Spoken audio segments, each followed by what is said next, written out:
Welcome to my room once again, and it's in a very hectic state right now, but I am very excited today because I want to show you guys what I got for a brand new keyboard that I want to build for my own setup. Because as you can see here, my current keyboard is actually the Leopold FC750R PD.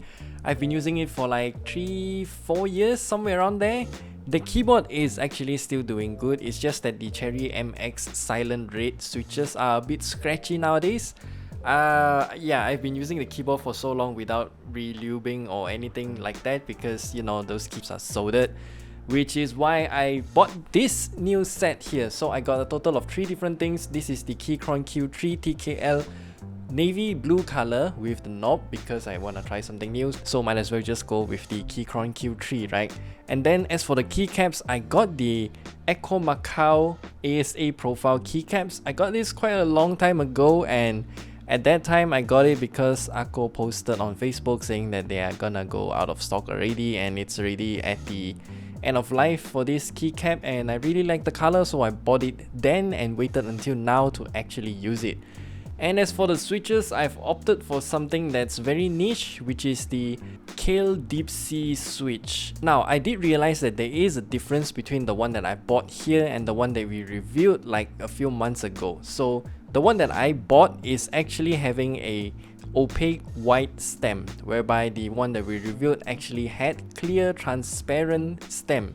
So I'm not sure what's the difference between these two variants of the same switch. Maybe it's just the stem color, I don't know.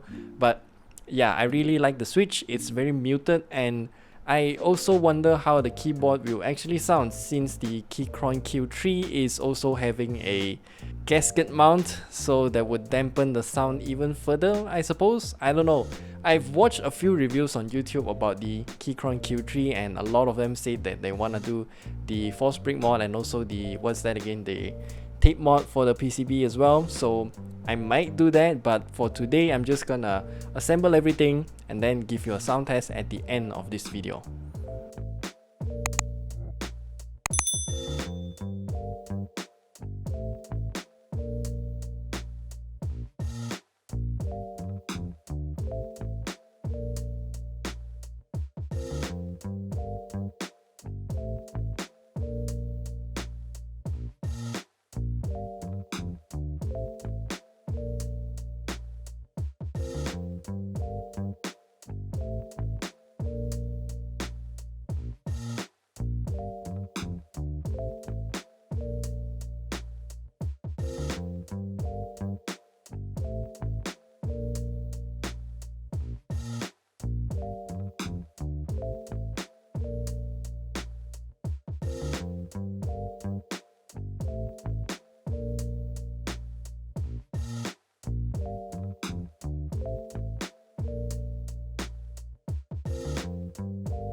Okay, so the build is done and this is the end result. This is, again, I'm using the Keychron Q3 in navy blue color with the knob. I only bought the bare bones version because I got my own preference in terms of switches and keycaps. So I got the Kailh deep sea switch. Again, I have a video about that at the top right corner there, which you can watch it.